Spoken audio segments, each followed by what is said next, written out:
शिरोळ तालुक्यामध्ये गेल्या 2-3 दिवसाचे घाटमाथ्यावर पाऊस सुरू आहे। त्यामध्ये शिरोळ तालुक्यामध्ये पूर सदृश्य परिस्थिती सध्या निर्माण झालेली आहे। 2019 पासून आतापर्यंतचे हे चौथा पूर या वर्षी आमच्या भागात येत आहे आणि याला सर्वस्वी कारणीभूत हे पाटबंधारे अधिकाऱ्यांचं जे गैरनियोजन आहे तेच कारणीभूत आहे। त्याचाच जाब विचारण्यासाठी आता आम्ही अधीक्षक अभियंता सांगली पाटबंधारे विभाग सांगली यांना भेटायला आलो असता आमच्या प्रश्नांची ह्या अधिकाऱ्यांच्याकडे उत्तर नसल्यामुळे यांनी अगदी फुटकळ कारण सांगून आता खुर्चीवरून अधीक्षक अभियंता पाटोळे साहेब पळून जायचा प्रयत्न केला, पण त्यांना नागरिकांच्याशी काही देणं घेणं नाही।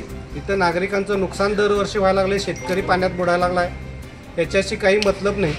आणि आता ऑगस्ट महिन्यामध्ये पाऊसमान जास्त आहे असं वेधशाळेनं 1.5 महिन्यापूर्वीच अंदाज वर्तवलेला होता आणि तरीसुद्धा आपल्या भागातल्या सुद्धा वारणा असू दे, राधानगरी असू दे किंवा कोयना धरण असू दे, या लोकांनी अतिरिक्त पाणीसाठा करून जवळपास 100% धरणं या मधल्या काळामध्ये भरून घेतली आणि आता पडणाऱ्या पावसाचं पाणी ह्या धरणामध्ये साठवता आलं नसल्यामुळं सगळं पाणी येईल ते नदीत सोडायला आणि ते पाणी सगळं शेतकऱ्यांच्या रानात शिरायला लागले आणि ही सगळी परिस्थिती या लोकांच्या गैरनियोजनामुळे आलेली आहे। याचा जाब विचारण्यासाठी आला असता यांना तिची उत्तरं देता येत नाहीत, म्हणून ही लोक असे पळ काढतात आणि या लोकांच्या चुकांमुळे इथं लोकांना शिक्षा व्हायला लागल्या आमच्या भागात तरी।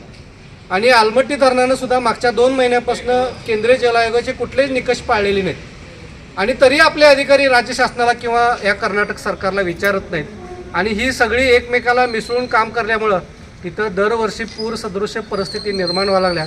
आता आम्ही या लोकांना एक पत्र दिलंय, जर तुमच्या या नियोजनाच्या चुकीमुळे जर आमच्या भागात पूर येऊन जर नुकसान झालं तर या नुकसानीची संपूर्ण जबाबदारी पाटबंधारेची असेल आणि आता इथं कोल्हापूरला सर्किट बेंच आता झालेलंच आहे, त्यांना वैयक्तिकरित्या आम्ही आता इथून पुढच्या काळामध्ये या नुकसानीला या अधिकाऱ्यांना जबाबदार धरण्याची आमची भूमिका आहे।